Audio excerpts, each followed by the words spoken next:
What's good, folks? Family, friends, loved ones, enemies, frenemies, wizards, witches, muggles, mudbloods, people of Middle Earth to another episode of Disguised Coverage, the only podcast that gives you an equal amount of blueberries in each muffin and is presented by the best pizza in Buffalo, New York, and that is One Pie Pizza. Find the online menu in the episode show notes, whether here on YouTube or whichever podcasting app or platform you are listening to this show on. I'm your host, Anthony. Find me on Twitter at pro__ant. That's pro 2 ANT. In tonight's episode of Disguised Coverage, we're continuing this series with building the Buffalo Bills draft board. This is the third installment of it. This is the first episode post Stefon Diggs, a move that happened last Wednesday and almost kind of torpedoed my episode last Tuesday, really inconsiderate of Brandon Beane and the Buffalo Bills. I'm still pretty upset about it, but got to power forward and you got to move past it. But tonight's episode has a little bit of a different feel. I have one of my favorite guests, also continuing in this trend of having one of my favorite guests, which again, I don't say all the time. It's for specific people. And looking at the Buffalo Bills board, not necessarily through the Bills themselves, but through an opponent or an enemy of the Buffalo Bills. We did this last year with Matt from the KC Sports Network, again, taking that lens of what the Bills need. And if you're an opponent of the Bills or basically anybody other than the Bills, who don't you want to see them get, or what do you not want to see them be able to address? So that's what we're going to be diving into on tonight's episode. Also, you folks know my wife always does the background. She wants me to address, if you heard my phone go off, it's because she mentioned about the Easter stuff. She says the Easter stuff should come down because Easter's past. I have said that Easter is still normally in April, so I'm sticking with the Easter stuff. The tree will change once we get to draft week, but just in case anybody wanted to throw shade at the lack of background change, please know that it was not my wife's fault. It is my call. I'm sure she'll feel better knowing about this. She told me this like 8 times to make sure I addressed it. Now that that's out of the way, time to bring up my guest to the show. She just opened the door and said, thank you. Man, wild times. I feel like a hostage here. Welcome to the show, Patriots beat reporter for the Pats on CLNS. You folks should know him by now. I've had him on the show a bunch. Anytime the Bills play the Pats, he's my guest for the show. Mr. Taylor Kyles, legitimately one of my favorite people, now even more so because you are on the beat and covering this professionally and doing this professionally, but you haven't lost your roots. You're still grinding the tape and the X's and O's, and it works for scheme. It works for player and prospect evaluation come draft time. So I'm very excited to have you on the show. Welcome, and thanks for joining me. Always a pleasure, buddy. I love seeing your face. Also, I like the Easter stuff. Add some nice color to the background. I dig it. But yeah, man, we can't lose that touch. We got to grind the film. We got to actually put the work in because honestly, I would panic if I ever had to talk about something that I didn't know about. I'm not good at just pulling stuff up. And if I don't know what I'm talking about, I am happy to admit it. Yes. I think, it's important to remember that beat reporters are human too. You can only do so much. But yeah, man, like I said, it's a pleasure talking to you. I'm excited to get started. I appreciate you. And that's one of my philosophies too, come draft time. Like there's so many guys, and I'm always very purposeful with the order I go in scouting. So I cover the draft from a holistic, just prospect evaluation perspective. But from a Bills lens perspective, I usually start with like the Bills positions of need and go from there. So like this year, especially going into the Senior Bowl and who was there, I started with receiver and safety. And then I was looking at defensive tackle and edge and all this. And then based on what the moves the Bills had done, on that red wedding of a Wednesday when Poyer's gone and Trey's gone and all these guys are getting cut. And I'm getting questions like, ooh, like who are the corners you like in this draft? And I had to keep going and being like, I kept copying and pasting the same answer. I was like, I haven't looked at corner yet. Give me like 3 weeks and then I'll tell you. But you can tell when people just like parrot something or just, like take something from Dane Brugler or whoever. Like, and I hate that because I can't speak on something unless I actually know. And if I don't know enough, I'll be like, I only watched one game. This is what I got, but it's not a full sample size. I don't have a full evaluation. And that's another reason I respect it. The quality of your work, the integrity of your work. And this is a really fun episode that I'm excited for. And I was pumped that you were going to be able to do it. I think this is an interesting concept to kind of look at a team through the lens of an opponent, especially one that is in the division that you see multiple times a year. So you covering the Pats is perfect for that. Your knowledge of the game, structure and everything of it. I'm very excited to have this conversation with you. High level for you coming into this draft. Doesn't have to be Bills related. It could be anything. What are your thoughts coming into this draft? Do you like the talent pool? Is there a specific position you're gravitating towards? Do you not care about anything and you're just focused on which quarterback the Patriots get? Where's your mind at heading into the 2024 NFL draft? My top priority has been kind of dispelling all the Drake May nonsense that's out there. Yes. I feel like, prospect fatigue is a thing. I understand that perceptions for Jaden Daniels are different because he won the Heisman. There's a lot of hype around that. I totally understand. But really, I think Drake May, it's like he and Caleb Williams are at different tiers. Williams is above him, I think. But I think Drake is in a tier of his own in that respect. And I really don't think it's particularly close. I don't think anybody has his set of tools, especially his set of tools with also, the size and the fact that he doesn't really put the ball in harm's way. The accuracy is an issue, but it's a fixable issue. It's not like this is a guy who can't read a defense. Like everybody in this class needs to be more consistent, but he's been really good. I'll talk more about him later because, we're going to get to that. But really, because I'm on the beat, there's only so much I can really take in. I go off vibes. Like I am not structured. I'll be very honest. I kind of just like the Patriots have a guy in for a visit. I watch him and then I come back to do a mock draft and I'm like, wait, who have I done clips on? Oh, okay, throw him in. So I'm going off vibes mostly, but for, largely with the Patriots, they have 3 huge needs and they're the biggest needs you can have on offense: quarterback, left tackle, and wide receiver. So those have been the areas I've really dove into. With offensive line and tackle, I'll be totally honest, not a lot of film. It's also not my area of expertise. I kind of rely on Brandon Thorne, total honesty, and he's the best of the best. So, if I'm going to parrot someone, it's going to be Brandon Thorne. And then I try to watch enough so I have a feel for all right, this is what this guy can do. And, I have some things in my head to go back on. But, yeah, primarily for me, it's been quarterback, wide receiver, offensive line. Seen some other prospects here and there, some tackles, some cornerbacks, but those have been my biggest areas of focus. So, no BS for me, sir. I hope I passed the test. I love the prospect fatigue comment from you. And this last year I thought was a really good example, because the season prior, if Will Anderson had come out, everybody and their mother was just pounding the table for Will Anderson. And then he has a full season and it's like, is he really that good? Is he the best player? It's like, well, Jalen Carter should be better. And then it's like, well, you know what? I understand that for Jalen Carter. And then we get to a month out. And granted, we've only had a rookie season for each guy. So you never make a concrete decision on a guy until at least year 3.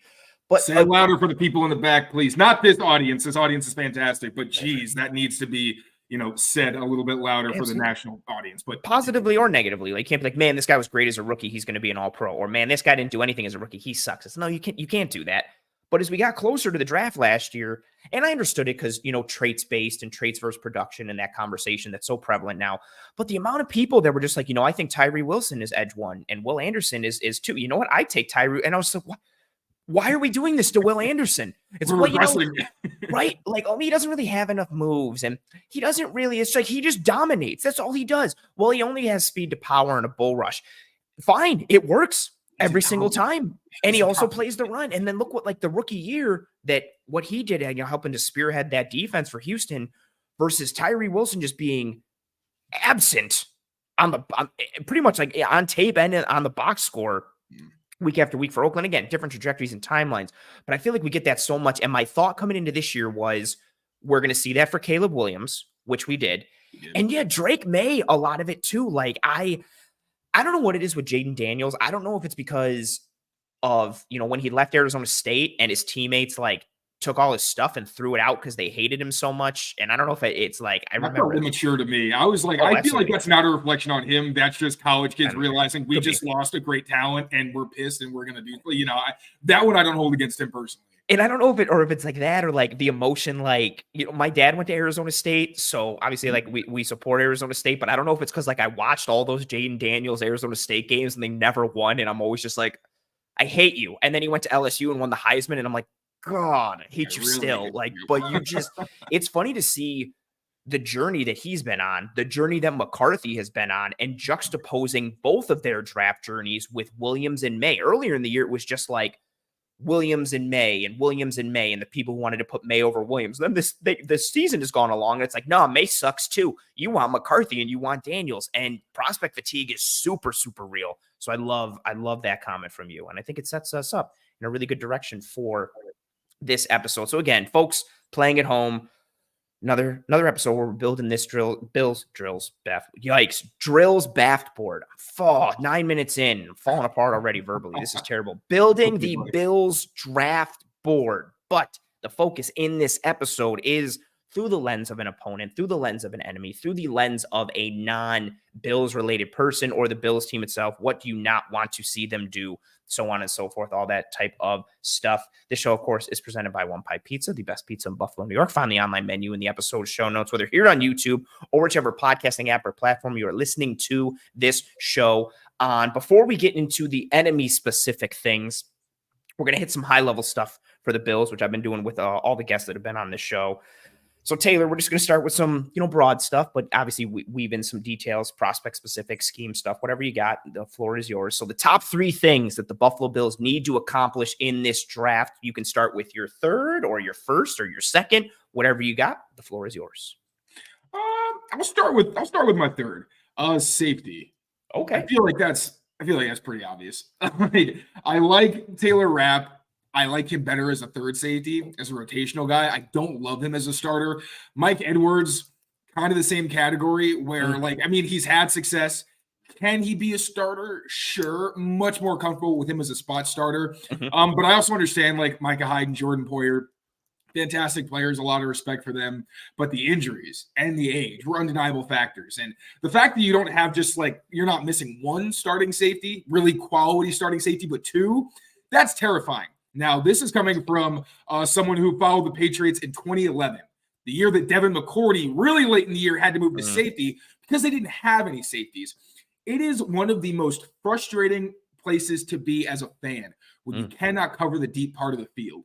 And especially with this Bills defense where they play a ton of different coverages, they're spinning the Rolodex and you don't really know what you're going to get. A big part of that was because you had Hyde and Poyer on the back end, great communicators, able to get everybody in line, could execute in disguise and just give people headaches. You don't really have that now. Maybe you do. Mike Edwards has been in the league for a long time. Maybe you still have the physical ability, but those guys aren't really rangy. I don't really think they're capable of being those kinds of players. So especially considering, this isn't a great safety class. I think you can find some solid players in the middle, with specific roles in mind, but, they're not Poyer and they're not Hyde. So it's going to be tough for them to fill this. I think they may end up going into the year with this being still a pretty significant area of need. Obviously, veterans get cut for one reason or another. You could trade. There's still options. It's still very early. But that one I would say is it's 3, but it's still a pretty big area of need. It's only 3 because of positional value. And even still, like I said, not having safeties is a very tough place to be, especially, in this division where you have to play the Dolphins twice a year at least. Love that. It's so funny, too, to see there's multiple answers that you could have for the top 3. I really feel like with this Bills draft, because they did so much this offseason and roster turnover, but also mitigating needs, I feel like if you ask 10 different people this question, you'd literally get 10 different answers in different orders and all that kind of stuff. Safety is definitely one, though, that it's on the fans' mind. It's on mine as well. And I think you hit the crux of it. First of all, even if Mike Edwards is awesome, he's on a 1-year deal. So say Mike Edwards balls out this year. I don't know. Does he sign a really nice contract somewhere else next year because you can't afford him? But even just going into 2024, the Rapp Edwards pairing is interesting because Mike Edwards, I think, is above average at almost everything. He can play 2 high looks. He can play some single high stuff. You can use him as a dime linebacker. He's fine coming forward. Sometimes he'll miss some tackles, that kind of stuff. But yeah, in neither Edwards nor Hyde do you really have a true post safety with that type of single high range where you can play cover 1 or cover 3 and oh, well, this dude can go sideline to sideline. Rapp is more suited. I still think Rapp is best suited to be around the box, as that kind of buzz safety or that, sky kind of safety and cover 3 looks. But if you're playing cover 2, that's fine. Or cover 4, cool. You can live in that 2 high world. And I think Edwards is more if we had to put it into perspective, granted, Jordan Poyer and Micah Hyde, I think really, and this Bills team were at the forefront of that change of removing the strong and free tags from safety, and they were just safeties. Yes, Hyde was more free and Poyer was more strong, but they really were interchangeable and you could do both. But I think both Edwards and Rapp are more strong than they are free, and I think they're both more Jordan Poyer than they are one of each. Go ahead. And it's funny because the Patriots were in the same boat last season. Where even this season right now, they don't have a real free safety. Now, I will say, I think Jabril Peppers is pretty underrated in what he was able to do for them last season. He was a very good free safety. I thought he should have been in the Pro Bowl conversation because not only like as a free safety, obviously he plays some slot in big nickel packages. He's close to the line. He still has chances to make plays, but in that deep part of the field, he showed range, he showed recognition. So he kind of bailed them out. And then you have like Marte Mapu, who I loved entering last season, but it was very obvious there was a pretty steep learning curve. He was telling us earlier that he really hadn't played free safety. You could see it. Kyle Duggar had one of the worst seasons of his career, and a lot of it was because he was playing a ton of free safety. So, like the Patriots, again, got bailed out by the fact that Peppers was actually pretty good at free safety because he was off the ACL for a couple of seasons, and he's just smart enough that he could diagnose things. But, yeah, you're talking about guys who don't even have a ton of experience in that role. So it's really more of a projection, and you might be forced into more of those too high looks because you're just trying to make sure that neither guy's really playing outside of their comfort zone. And that then ties into, like, part of why I wanted defensive line so addressed this offseason, even with after all the moves, because I'm like, okay, you're going to play two safety. You're going to make two high safeties. You're probably having light boxes. You're playing nickel a bunch, so Taron Johnson's in there. Your linebackers are Matt Milano and Terrell Bernard, both awesome. Bernard is the size of a big safety, so you're small in the box. Your defensive line has to be thorough, rep after rep, if you're going to play more two high looks. And again, you can play cover one or you can play cover three, but then you're not going to have necessarily that range in the post that you'd like. And it's so frustrating, I think, addressing the safety spot for the Bills, because now with the Stefon Diggs trade, I think even before it was going to be tough to really go safety in round 1 or 2, given the rest of the needs on this roster and how the board was going to shake out, the safety class in general, like you spoke about. But now after the Diggs trade, yeah, you probably can't. I don't want to make guarantees, especially about something as projection based as the draft. But I came close to being like, you're not going safety in the first 2 rounds. You don't have a 3rd round pick, so you go from pick 28 to pick 60 to pick 128. You do need a safety. That's why I've been so focused on, like, I do like Tyler Newman and I do like Cam Kitchens and Javon Bullard and some of the safety towards the top, but I want really safety is another position in this class. If you ask 10 different people who their top 5 safeties are, you'll get like 10 different combos and a bunch. I really like Malik Mustafa. A lot of people had him as like a day 3 guy, safety from Wake Forest. He's Nate Tice's safety 1 on his big board and 53rd overall prospect, which I think is awesome. But I think you have to look into that day 3 realm of safety, which still works because with Rapp and Edwards, I think you have a fine enough floor. You don't need a starting safety right now for 2024, but you need some more quality depth potentially for 2024. And then again, for 2025 and beyond, because right now you're sitting here having the same exact conversation next year, depending on what happens with Mike Edwards. And Rapp's deal was a 3-year deal, but really kind of more of a 2, and there's some outs early on. So they need to get some youth at that spot, some long-term answers, and ideally some more, not to speak negatively of Edwards or Rapp, but I don't think they're anywhere close to as interchangeable as Hyde and Poyer were. Both are more in that strong role, that too high world, and we'll see how it impacts them from a coverage perspective. All right, so that was your 3. What's your 2 out of your top 3 things the Bills need to accomplish in this draft? You kind of stole my 2, man. It was defensive line, but lucky for you, I had defensive line, but it was because I'd written over offensive line, specifically guards. So I'll cheat. I'll touch on both. No, do defensive line for the reasons you said. You're going to need to get quick pressure. You're going to have to be able to hold up with these light boxes. I love Daquan Jones. Health's been an issue for him. Ed Oliver obviously is fantastic. I also don't love the depth with the defensive line. And I think the best defensive lines are the ones where you can rotate, keep guys fresh. I like Greg Rousseau. AJ Epinesa feels like more of a rotational guy to me. Maybe I'm wrong. That's just kind of the sense I've gotten. Von Miller, I don't know what you're getting from him. I'm not banking on him at all. And then I'm looking at the rest of the depth chart, and I'm just like, frankly, I'm not very familiar with these guys, and that's a problem. Could they find a sleeper? Yeah, sure, fantastic. But again, we're talking about a roster that already has needs in the secondary. Linebackers, fast, athletic. Matt Milano is one of the best in the game. All the respect in the world for him. But like you said, Terrell Bernard's going to need somebody who can just keep him clean and make those plays and play downhill. So defensive line, you touched on a lot of it, so I'm not going to go super into that. But losing Mitch Morse, forcing Connor McGovern, I believe he's going to play center now. Yeah, which was also kind of like, he did an interview where you could tell he kind of danced around it or felt like maybe he potentially said more than he should have, but they talked to him about moving to center at the end of the year and like in a larger conversation. And he was trying to backtrack or really rephrase, but he kept saying like the plan was, to kind of paraphrase it, the plan was for him to move to center, but he didn't expect Mitch Morse to go out in the way that he did or be gone at all this year. So that it does look like that was kind of a long-term, not necessarily knee-jerk reaction, but it's a significant change considering how well Morse played in space versus what Connor McGovern is, which is more of an anchorer, more of a secure the depth of the pocket guy. And then obviously you're pairing it with the change at left guard as well, which is a significant change. Yeah. So, I mean, and especially with Josh Allen, like we know, still very good. Last season, it felt like he kind of was more evil Josh Allen than what I think a lot of people were expecting. And a lot of that is pressure. If he's clean, that makes the process a lot easier because you don't have to account for, especially interior pressure. Can he beat it? Absolutely. But having that weak link on the inside, especially with those Cyrus Torrence, like I know the Bills graded really well in pass protection, but as someone who watched Christian Barmore take it to Osiris Torrence consistently, like it helps that Christian Wilkins is out of the division. Don't really need to worry about him as much, but Zach Sealer is not too bad either.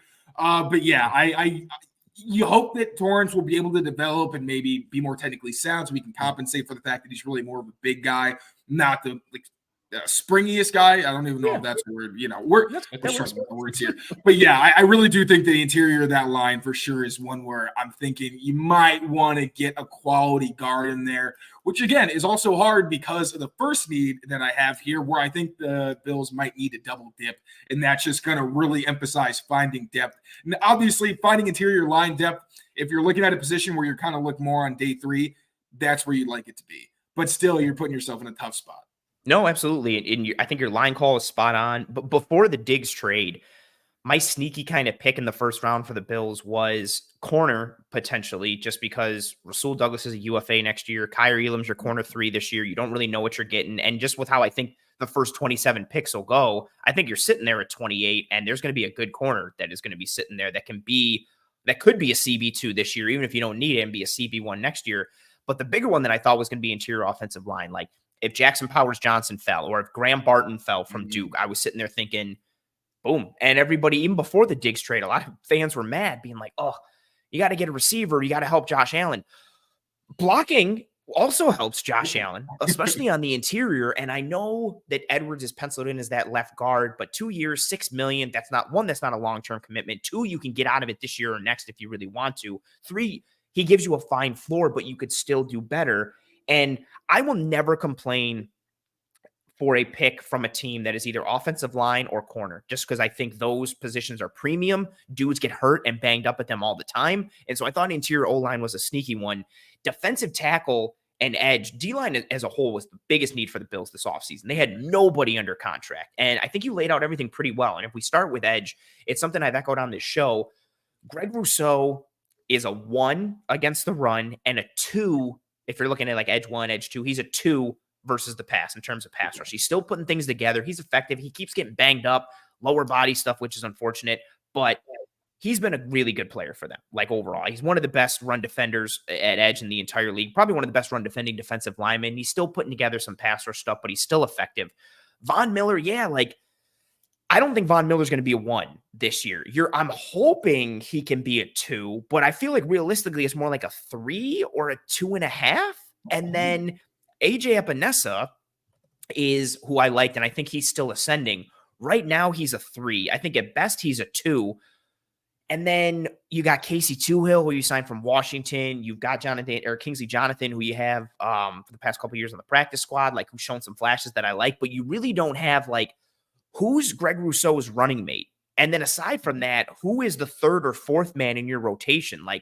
And edge has been a sneaky need. What sucks with this class is edge, aside from Dallas Turner, Jared Verse, and Laiatu Latu, there's not really an edge worth their salt in the first round, although I do like Darius Robinson from Missouri, and I do think he is an archetype fit.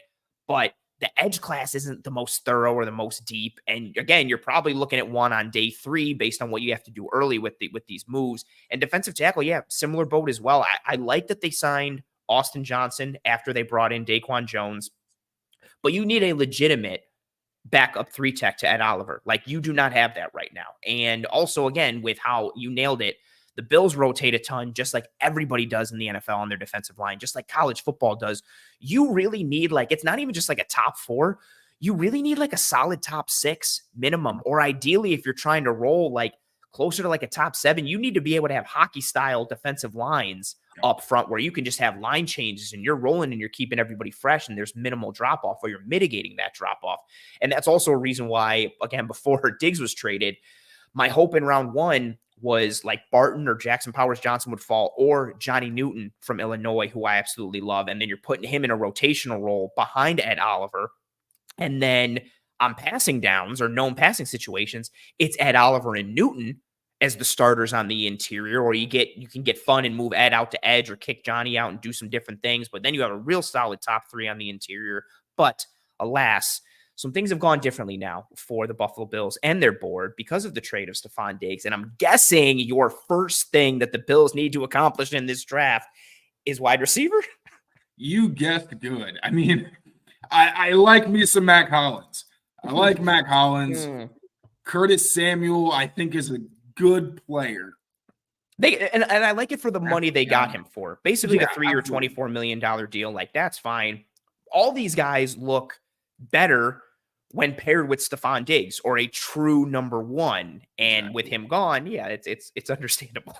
Because like with Curtis Samuel, he gives you some explosiveness. Like injuries are always a concern, but like if it was like Khalil Shakir, who really came on late last season, I don't know how you feel about him, but it seemed like he really was starting to figure things out. So if he's your starting slot, I like Curtis Samuel and Mac Hollins kind of on different ends of the spectrum, as if they were a guy opposite Diggs, where Mac Hollins gives you that he's a huge guy. He gives you size. He's a good blocker. So if you want to use him maybe on early down, some play action opportunities on like Diggs, or really just some big boy throws where you put it up and let him go get it. I like that. Then Curtis Samuel's your guy who's running, stop routes, really more of the savvy route runner type. Not really going to take the top off, but he's really good in that intermediate part of the field. And he's not going to drop a lot of passes.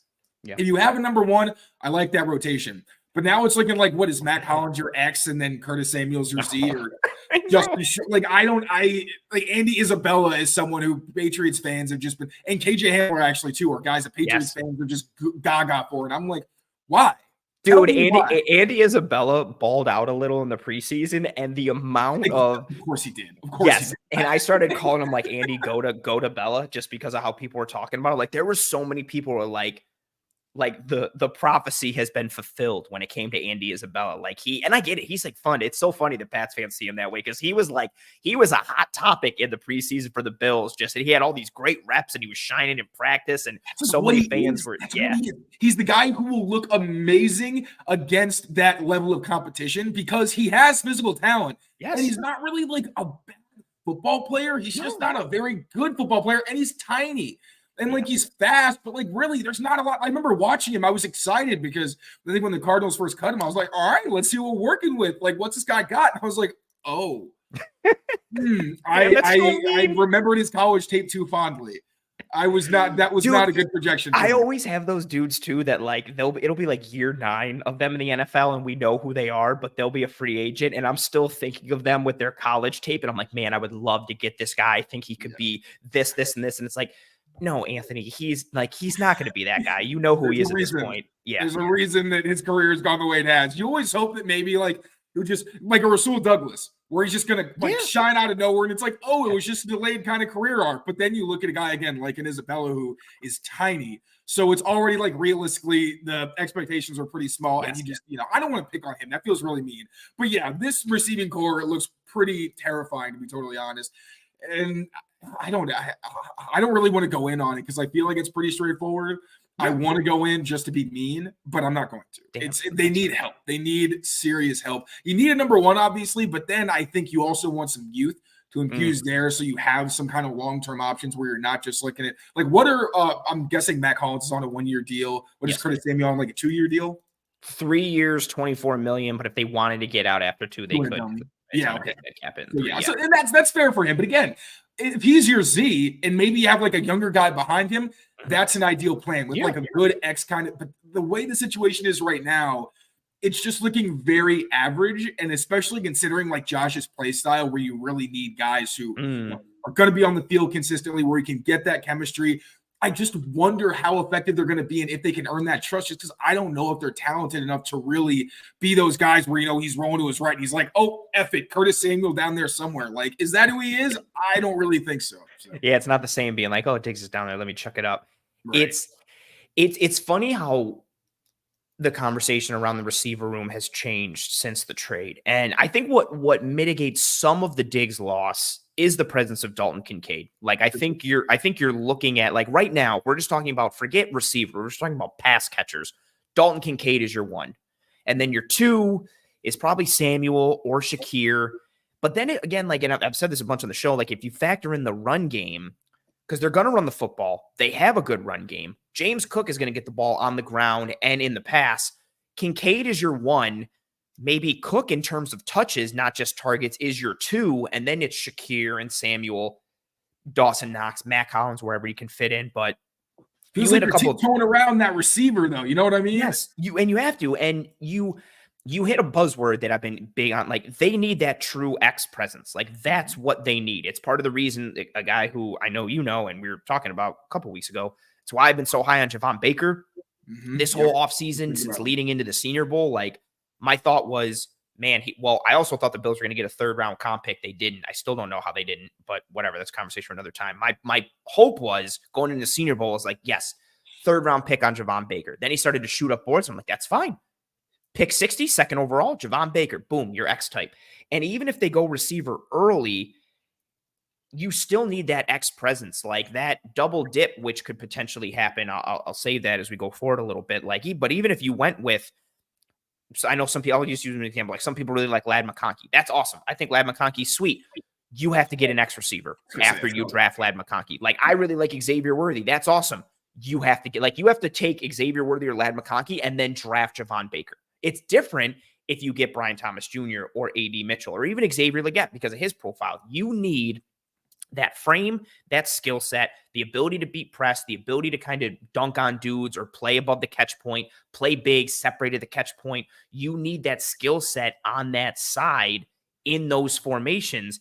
And it was such a different conversation. And I know I also don't want to get this confused with people thinking like an X has to be your number one, because Tyreek Hill isn't an X and he's a number one wide receiver. Most really good receivers are Z's. And I think a Z is where you showcase your best talent unless they can't play Z. That's fair. Oh, this is excellent timing. This comment just came in and said, is Tyreek Hill an X? No, Pig is the Buffalo. He is a Z. Great question. Well timed. And again, that Z is, for those who don't know, Z is more of your movement guy. The guy you put in, think of Tyreek Hill, the guy you put in motion, you throw him around in different spots. You can line him up in the backfield to start, and then he gets split out. You're putting him in all kinds of different motions, or he's in those bunches, or he's in those trips or stacks. And again, the Z is more of like the motion guy, or like the off-ball type of receiver. Your X is, think Julio Jones. Like, that's what the prototype is. You're on the line. You have to be able to have a release package to beat press. You have to be able to have good stem work and good route running, probably a pretty complete route tree. You have to be able to win at different points, at the line, in your stem, on the break,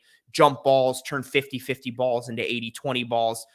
T. Higgins is another like X type of wide receiver. Like, that's where you're trying to go for that conversation. And the Bills need that. I think Daniel Jeremiah is the one who said it. Like, you build your wide receiver room like a basketball lineup. And the Bills have you. The cornerback core, if you're good. Fair point as well. Exactly, for that reason, because you have to be able to cover those types. And I think the Bills wide receiver room is very much like a small ball lineup of point guards and two guards. And then you have like one center in Matt Collins or a power forward. You need to round that out with a small forward. Or again, you can lean into more guards. You still need that power forward. You need that X presence. And that's what I think what also complicates that need at wide receiver for the Bills, because while this is a very, very, very deep wide receiver class, it's not necessarily a deep X class. You have a lot of fun guys that can do a lot of things, especially on the day two stuff. Like, people who'll be like, oh, Jalen Polk and oh, Jalen McMillan. Oh, this is funny for Pickens Buffalo. Yeah, the 2020 Rockets. Yeah, small ball lineup all day. That's what you're thinking of. And no, minus Clint, and then Clint Capella, and that's what you got.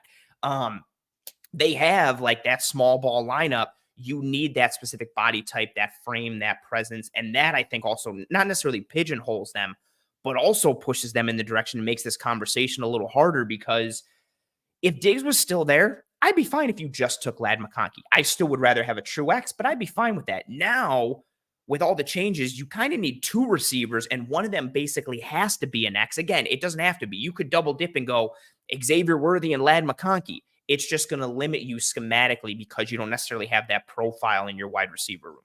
Yeah. And also, I saw somebody asking, like, is Michael Thomas an X? You would think kind of, because he's big and all that stuff, but you also need speed. Like you can be Devontae Parker where it's just enough that you are a threat and they can't just leave you one-on-one and say, we're not really worried about him. Like you need to be just fast enough. And that's where, there's really no such thing as a deep X class because there aren't many real true X receivers. The guys who are big, fast, strong, they go in the first round. Even if they're really raw, like we talked about it before, like Brian Thomas is the example of if you have an X skill set, even if you don't run the route tree, you're going in the first round because those guys are so hard to find that they are highly coveted. Then you start looking later, it's like other X's like a Brendan Rice is like a true X. But he's not really fast. He's more physical and has that build-up speed. So you can find guys, but they're not really ideal fits because, again, really you want that X to be a guy like even Diggs, where he's not the fastest guy in the world, but he's fast enough. And then his route running, his physicality, his pacing, it complements it. We're he's going to run a curl. Like we talked about this before. He runs like a curl 3 times. And then that 4th time, it's a double move. And you're like, and then all hell breaks loose. So it's just a really hard position to find. The Patriots need one too, and they have to spend their first round pick on a quarterback. I don't want them to trade back into the first round to get a receiver. So it's that make Johnny Wilson actually. I was gonna pull that up. Good X. Johnny Wilson is in that conversation. It's part of the reason why Keon Coleman is in that conversation because of that size. Like it's not even if you don't have the polish that you necessarily want from a rookie coming out. Exactly your point. That's why these dudes with the size profile, like Brian Thomas Jr. is a great example. Like you're 6'3", 210 pounds, and you run a 4.3 40. Okay, we're going to take you because we can't teach size and speed and athleticism. We think we can teach you a route tree, and we think we can go from there. Johnny Wilson is an interesting one. Like so many people were talking about like moving him to tight end, but his tape, I see you're not a fan of that movement. Like nothing you would expect him to be. No, I came into it like I remember watching him during the year. And I was like, oh man, he's sweet. This is fun. And then going into the Senior Bowl, everybody was like, oh, he's got to move to tight end. And then I was watching the tape and I was just like, he can I feel like Johnny Wilson is the wide receiver version of the Cooper DeJean conversation where it's like, well, he's got to move to safety. And it's like, but he's fine at corner. Just leave him at corner. And granted, I'm a bit lower on Cooper DeJean than a lot of other people. I'll save that conversation for another time, but yeah, Johnny Wilson's a fun one. But again, that's the world that you're trying to live in. Like you have to have that size profile, or if not, that skill set profile, like you said, for Stefon Diggs. Like he's not the biggest guy or not the fastest, but he can route up anybody at any moment, at any time. He can get off the line. He's good enough, like in pretty much every situation, and then elite in others. And it's why, man, that's why Johnny Wilson's kind of in that category where like he doesn't really take the top off because of speed, but he's so good at setting up defenders. And that's why I didn't like the tight end talk, because I'm like, no, I'm watching him in the Senior Bowl against cornerbacks, and they are clearly very uncomfortable covering him. That doesn't really happen with tight ends, especially guys who are used to playing outside. So obviously he's not Diggs, the size and all that's different, but in the way they play where they just know how to win one-on-one, I think they're in that similar category where like they can still play X, even though Johnny Wilson has a size profile. Stefon Diggs didn't have as much of a size profile, but he had a little bit more speed. Wilson doesn't have as much speed, but the size compensates for the fact that he can still get open just by routing you up. Yeah, and he's freaking Godzilla. And how do you cover like Godzilla at the wide receiver position? His spider chart is insane. Bro, it is insane. Yes. You know what else the spider chart is insane? Muhammad Kamara, the edge from Colorado State. When you talk about edge guys, he's a sleeper. He's a good player. His profile is all like all the athletic metrics are like expanded out, and then size, weight, arm length, hand size are all like basically at the center, and you got nothing. Anthony Gould? Yes, receiver from Oregon State. Yeah, he's the same way. It's like his explosive numbers are like bam, and then his size numbers just like peeking out. Like you can barely see the 2%. It's wild. It's wild. I want to clarify this too. This comment from Neo saying, "Sir, Diggs is a good route runner, but he is not a physical wide receiver at all. That was part of the problem. Diggs doesn't give a physical wide receiver that takes the top off the defense, and Gabe wasn't doing that when Diggs was a true one. And I still think even in parts last year, Diggs isn't like a physical receiver." If you're thinking of a physical receiver, like, I don't know, like, again, talking about guys like Keon Coleman, guys who go up and moss dudes and play above the rim, but he's physical from the perspective of if you try to jam him, yes, and as a route runner, he can chop you off, he can throw you by, he can give it as good as he can get it and still get free. He's not somebody that's bodying guys in the stem, but physical from the perspective of if you press him, he can get off. Like, he can handle you getting physical with him. He's not. He's a bully as a route runner. And I studied it all the time where the Patriots consistently have those kinds of bully corners on the outside. They like their long press corners, and Diggs was succeeding consistently because you're not going to bully Stefon Diggs. If you want to get into a boxing match with him, the technique obviously compensates for the fact that he's not the biggest guy. But he also, sometimes it's just like toughness and your attitude and that, like, do you want to be physical? And he wanted to be physical. So, yeah, absolutely. Like, he's not the guy who's going to go up and moss anybody, like you said. But I wouldn't say he's not physical because he is definitely a physical player, even if he doesn't have that, like, physical skill set. Yes. And again, that's part of it, too. I think the conversation, like, with that X spot, it isn't necessarily tied to frame. Like, you don't, it typically or traditionally is, but you don't have to look like Julio Jones. But if you have a skill set that can compensate for some of those pieces where you're off, again, that's where the whole scouting and evaluation piece comes in and projection and all that kind of stuff. I also love this comment from Billy who said Diggs had a PhD in route running. Yeah, that's exactly what it is. And when you're that good, Diggs is a good example, right, of an X. Not the biggest. He wasn't Julio Jones with size and frame or even speed. But when you're so good at route running, that's why I even think Ladd McConkey, the size and frame is going to limit him a little bit, but like, man, he can win vertically with speed or with his route running. Like when you're elite as a route runner or in one specific area, it allows you to kind of mitigate some of your other potential deficiencies or work on those and improve those if they're technique based. Again, if you're Brian Thomas and it's like, man, you don't have a full route tree. It's like, that's fine. You're huge and fast. And then we'll kind of figure it out and go from there. Yeah, man. Oof. All right. Let's turn the page now. Buffalo Bills draft board through the eyes of an enemy. Taylor, you are that enemy. This is kind of the crux of where we get to with this episode. As we laid out some things first, again, the top 3 things the Bills need to accomplish in this draft, just looking at it holistically. But as an enemy, who or what do you not want to see the Buffalo Bills come away with in round 1? It could be a player, it could be a position type, and then we have some more questions and things going on from there. I know one of them is somebody we talked about offline, and it's somebody that, where is it? Yeah, JG said, so AD Mitchell, he's an X. Why does everyone hate him? I wonder if you're going to talk about AD Mitchell. But the floor is yours. Bills draft board through the eyes of an enemy. That first piece, who or what do you not want to see the Bills come away with in round 1? Yeah, so I will talk about AD Mitchell. I don't want them to get the X. I don't want Josh Allen to get another binky. Is really my biggest thing. Like, I don't want him to get that, like, F it, this guy's down there somewhere, or it's one-on-one. We know this guy's going to be automatic. AD Mitchell is someone who confuses me, and he's kind of frustrating to watch. And we talked about it before the show, where he suffers from something a lot of college receivers suffer from, where they're not going 100% all the time. Partially understandable. Like, sometimes coaches, you know, it's nice to think in college programs are always teaching these guys to be professionals. That's not really always how it works. Like, they're trying to win football games. They're getting paid handsomely, most of them, to win football games. So if it's like, hey, this guy's popping off for me, I'm really not going to, like, rock the boat because when he's on the backside, he's kind of like half-assing his go route. Like, yeah, I understand that. The biggest thing for me is one, maybe the dialogue kind of crept in for me and I started to notice it more, but it stands out more for me when I notice it in the run blocking. Like, if the run's coming your way and you're just kind of like, or like you initiate and then you don't finish, like, those are the things that bother me. The ones that get me are like the little bubble screens to Xavier Worthy or something, and he's right there and he kind of just doesn't do anything. I'm like, you are literally the point of attack. It's not even just like, oh, Jonathan Brooks bounced this run outside, but I wasn't doing anything. No, you are the focal point right now because you're the only receiver on that side with Worthy. Do your thing. That's when it's like you're objectively being a bad teammate because you're setting someone else up to fail. That's what pisses me off. And I'm gonna get to the good things. I just want to get the bad out of the way. So there's that, and then there's like just the urgency. Like, sometimes body language, you can see when someone is like competing. I called out Marvin Harrison Jr. for this when they played Michigan. I watched the tape because there are games where you see him block like he wants to block. And you're like, yeah, if this dude wanted to, he could put guys on the sideline all the time. Against Michigan, like the interception where he's not really doing anything to break it up or he's not blocking. And I'm like, dude, or like there's the ball's overthrown, which, like, watching Kyle McCord, I get it.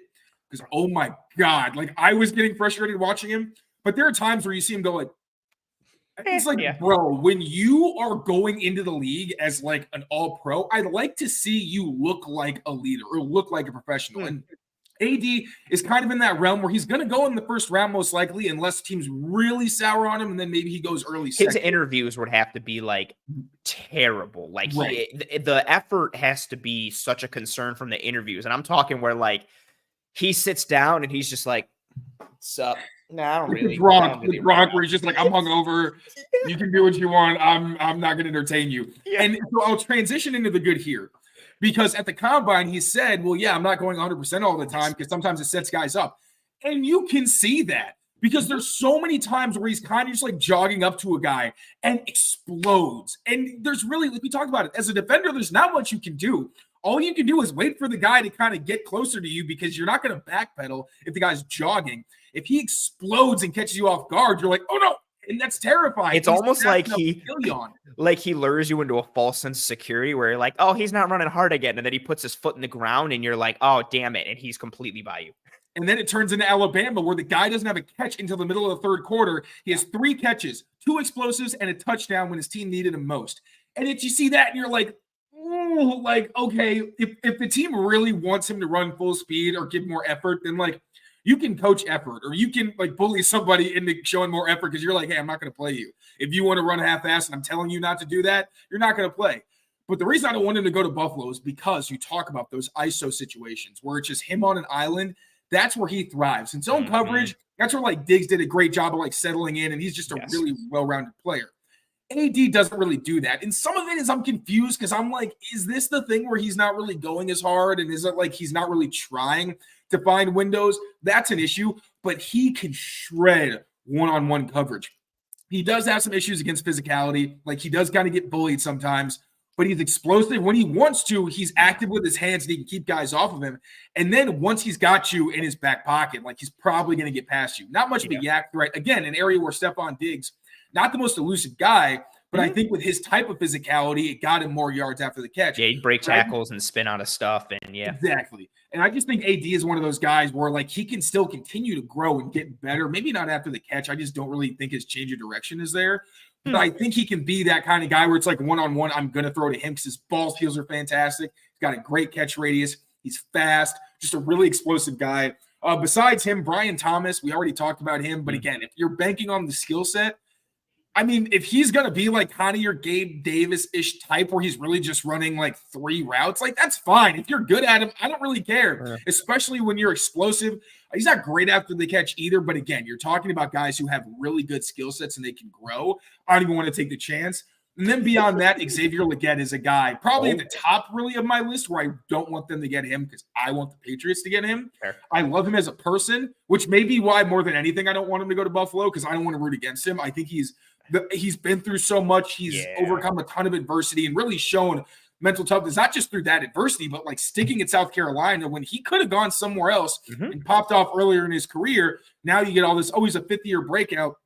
Why is that? Well, it's really not his fault. Like it was more about the situation than him. He even showed it at the end of his 2022 season. Then 2023, it's like, oh no, this dude's legit. But I kind of compare him to like, and comps are never really fair because if you're comping someone and it's a good player, you're probably going to have to pull from some really talented guys. Yeah. In terms of like route running, he reminds me of AJ Brown. No, we do. We said it in the film room last week. He's baby AJ Brown. Like that's what his true from a size, frame, skill set standpoint and potential trajectory. That's what you're hoping you're getting in 2 years is a baby AJ Brown. Like that's literally what his ceiling is. Because they've got the same kind of like stiffness, but they snap off routes so well, you're not going to get into their body. They're very active with their hands, and they're strong. It's not even just the technique. It's like, no, this guy is very, very physical. The ball skills are fantastic. He's got legitimate deep speed, and he's good with the ball in his hands. And that's where I also kind of lean a little bit towards Debo, and I hate using the Debo comp. It's so easy to throw around anytime a guy is just like someone who you need to manufacture. Everyone's like, oh, if a receiver can do like some running back stuff after the catch or line up in the backfield, everybody's like, oh, Debo.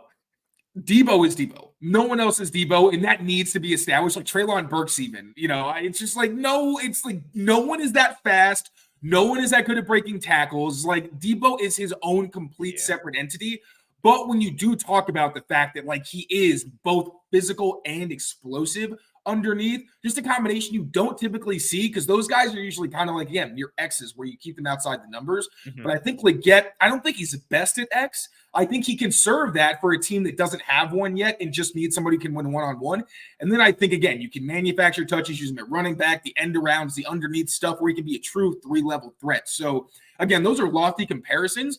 But you see the shades of it in his game where, like, what if a player's good, no one compares him to anybody. They become their own type of person. Yes. And I think Leggett has that kind of skill set where it's like, yeah, no, eventually people are going to be comparing the guys who are kind of stiff but are really great athletes and are physical. They're going to be like, oh, he's just like Xavier Leggett. So he's probably the top of my list where it's like, don't you dare take him off that board or I will become childish and is it churlish?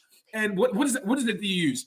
Insubordinate and churlish. Insubordinate and churlish. There you go. I use that all the time. That's my favorite thing. Anytime somebody has like a rep where they just physically own someone, I'm just like insubordinate and churlish from whoever this player is.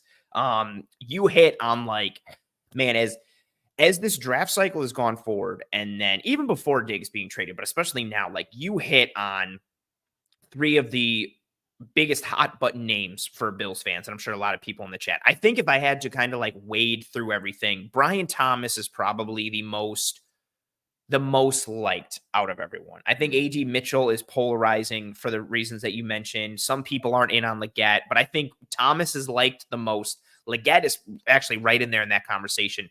Mitchell is third. And it's funny with Mitchell. I'll start with Mitchell just because, you started with Mitchell. I recognize all the red flags. And you and I, part of the reason we got sidetracked and started this episode late is because we were talking about AD Mitchell offline. And we do that every time you come on. We start chopping it up and then I completely forget where we are. Yeah, it's whatever. He's just so explosive. And I think and explosive from a power standpoint, that separation. Then you add the 4.3 40 and even too, an aspect of his game, he doesn't necessarily play overly physical, but he's somebody who can play above the rim at the catch point. He can go up and high point the football. He can play through contact, at the catch point. He's got that's another one in the Alabama game, they're in the shadow of their own goal line, going from left to right. Kool-Aid McKinstry's on him. Yeah, that sideline throw from Ewers. That was the first part of the game where you're like, oh, he's here. Yeah, like, Mitchell's he is playing in the game. Yeah. Oh, man, look at that. I didn't know he was there. Yeah, just overall what he can do, and I think his floor as a rookie is better than Leggett and Thomas because of his ability to win at all 3 levels. He can beat you vertically with speed or, separating at the catch point or with double moves and stuff. He can win in the intermediate, especially on in-breaking routes, and he can win underneath because of the explosiveness and some of his release work. Brian Thomas, on the other hand, I think he has a lower floor, but him and Leggett I put into similar buckets because they each need to work, and Mitchell needs to work on some of his route precision and stem work as well. But I think more so for Thomas and more so for Leggett. But I think both of them are a really good fit with the Bills because of Kincaid and Cook and Shakir and even Josh Allen and him running the ball. But if you're that first receiver taken for the Bills in this draft in round 1, you don't necessarily have to be option 1 right out of the gate. And this is something I've continued to say, so I'm going to keep it a bit short on it. But if you're Thomas or you're Leggett, all you really have to do in year 1, not to oversimplify it, is just go be big and strong and fast. That's all you have to do. And then as the year goes on, we'll build upon your route work. And then 2025, we need to see more of a true wide receiver ceiling or upside or what we're getting for you. Like, you really can just take Brian Thomas in year 1. And if they're going to play him one-on-one on the backside, like you're sitting there on the front side of a route. And I was giving this example with Diggs all offseason, but he's gone now, but we can still give it. Say you're doing a 3-by-1.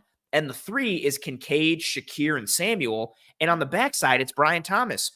If it's one-on-one, cool. Can that dude jump with him? Can that dude run with him? If not, it might just be a simple like, hey, man, just go run real fast. I'm going to chuck it up. And then also something about Thomas. Worthy is in this category. Jermaine Burton is in this category as well. 3 dudes that when the ball is in the air, the gear that they hit to go get the football is insane. Like, Thomas is fast in general, but there's some clips where he's running and separating from dudes, and then he sees the ball in the air, and he just takes off and gets it. It reminds me of Deion Sanders said this about Devin Hester, because Devin Hester didn't have was always out running dudes, but didn't have like the best 40 time, and wasn't like, it was a good 40 time, but it wasn't like oh, wow, like crazy, he's going to outrun everybody. But he was always outrunning everybody. And Deion Sanders said that Devin Hester has next man speed. And what that is like he'll run as fast as he needs to outrun the man next to him. Like that's it. And then he'll outrun everybody. And that comes to my mind every time I see Brian Thomas, because it's like the ball goes in the air and it's like he just hits another like a Labrador or a retriever getting the ball. There's like, I get that ball, and they just take off and get shot out of a cannon. Burton has that. Worthy has that, and it's just a speed that you can't teach. Along again with that, you're 6'3", 210, and you're running at that speed. That's wild. We can build upon your route work, and I also think too, he's got good lower body flexibility and flexion. That makes me think, okay, we can build upon that. It's not like he's never going to be a good route runner because he's stiff as hell. He can't sink his hips. He's done. He's got some of that. And again, all in this conversation, I said it offline, I'm going to say it again. Thomas is a good example of absence of evidence is not evidence of absence. Just because he didn't do these things at LSU doesn't mean that he can't do these things in the NFL. I don't think he can right now based on what we've seen, but who knows? Maybe LSU was just simplifying it, because to your point, in college, it's similar, just being like, yo, bro, you're huge and fast. Just go run posts and goes and hitch every once in a while. The best teams are the ones who keep, like, it's Legion of Boom. It's like, we can play like a handful of coverages because no one plays them better than we can. Like, if you have great athletes, you don't need to complicate it. Like, DK Metcalf doesn't need to run a full route tree. He can run 3 routes, and he's phenomenal at those routes, and you're not really going to be able to defend him. So, especially in college, like, keep things simple. That's it. Like, keep it simple, stupid, just like Michael Scott says. And like, so Thomas just is so intriguing. But again, I think Leggett falls into that. Again, different type of profile and skill set. But year one, okay, go be fast and run downfield and either separate and Allen's going to hit you, or run downfield and float in midair and dunk on dudes, which he does all the time. And I've had a couple people, I showed one. It's the one against Florida, where, and you'll like this because you like some stuff with Spencer Rattler. He's got that, it's like a 50-yard throw downfield. There's a defensive tackle that gets into the backfield immediately, and Rattler throws like a 50-yard dart off his back foot with the defensive tackle in his face and just chucks it up 50-something yards downfield. And Leggett goes and hangs in midair, mosses the Florida corner. Someone came into on that clip when you posted it. I was just like, I had just seen it, and I was like, that's the play where he literally just like is there, and I'm like, wait, did he stop? Yes. Crazy. And someone AD does that too. AD does that too, where he kind of like, he does that thing where he almost double jumps. You're like, he did it in the game against Washington, the semifinal game. He times his jump too early, but just like hangs in midair and then snatches it down. And Leggett just floats against Florida. And somebody came in my mentions either with that clip or something else, was like, that's not going to work like against better teams and better players. Like, Florida's defense was bad. So then I showed the one where he does it against Georgia, where he floats literally for like 2.5 seconds. He runs like this deep post and goes and just skies and hangs and plucks it. So go do that downfield, or go separate, or we're going to hit you on a drag and just go be 6'1", 220 plus, who runs a 4.3, run through some dudes and go from there. Like, and then we can work on your route tree and we can work on those things. It fits. But it's funny seeing you talk about like those 3 guys, because I do think very much all 3 of those guys are in play at 28 for the Bills. I don't know which one they have highest on the board, but they all fit that X profile. And that's why I want to get rid of it in round 1, because really in round 2, the only one I see with that value at X is Javon Baker. Yeah. I do think Jermaine Burton could get there, but his off the field stuff is such the Patriots board. Yeah. Absolutely. Like, and I don't know, I've said it a bunch. Mitchell falls in this category, but for different reasons. But the interviews are going to be so important for Jermaine Burton, because that could propel him to like the beginning of round 2, or he might still be sitting there in round 4 and everybody's like, I can't believe he's still there. And it's like, well, he's got character stuff, and the interviews must have been terrible.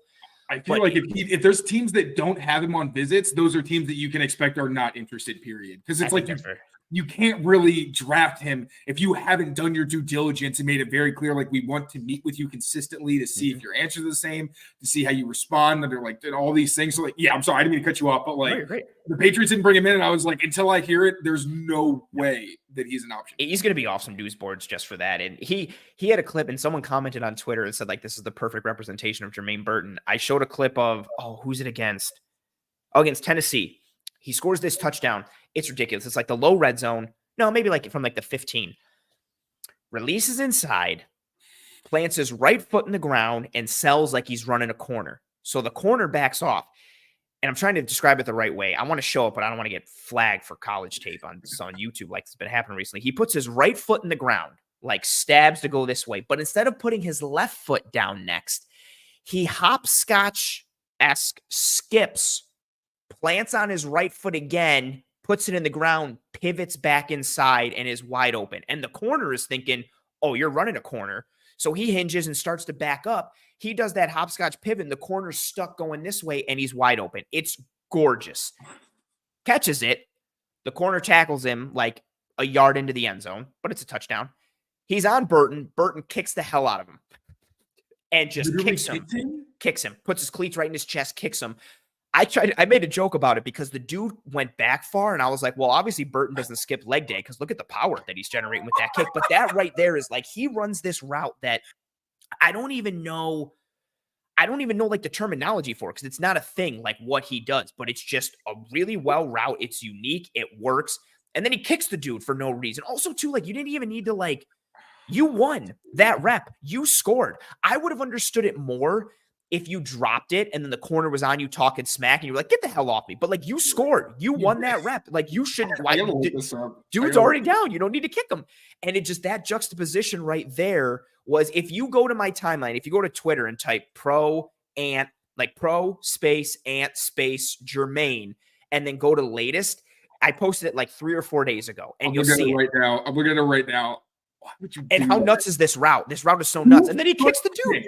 A 2-foot kick. Like he's doing a leg press and just not even sneaky about it. Just right there. Like it's wild. And but again, like so I think he's gonna be off some dudes' boards and to kind of bring it back to that piece. If you're not getting that X guy in the first round, you have to hope that it's Javon Baker later. Like, because you're not gonna get that piece. Or again, Brendan Rice. But then I'm thinking like Brendan Rice might be a really nice option in the third. You don't have a third round pick. And I don't know if he's going to be there at pick 128 in the fourth. So then are you spending a, pick 60 on Rice or is it Johnny Wilson? Like now you're in this weird limbo of maybe reaching on a guy or praying that they fall. And now you're just really kind of subject to the board in a lot of ways. And it's wild.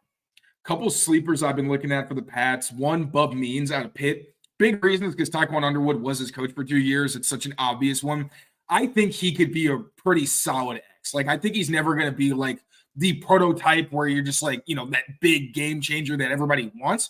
But I do think, his ability to beat press, he's got build up speed. He's got a good frame. We can run those digs and those slants and be successful. I like him. And then Jalen Coker, where, probably a 7th round borderline undrafted free agent kind of guy, but like a fade machine. And he's really good on slants where I like how he'll get into guys' kitchens. He'll just like, ba, ba, ba, ba. And then corners are like, I don't know what's going on. And then he breaks, and then they're just like a step behind. So if you're looking for later round guys, again, these are projects. These, I don't think fans are necessarily going to be excited.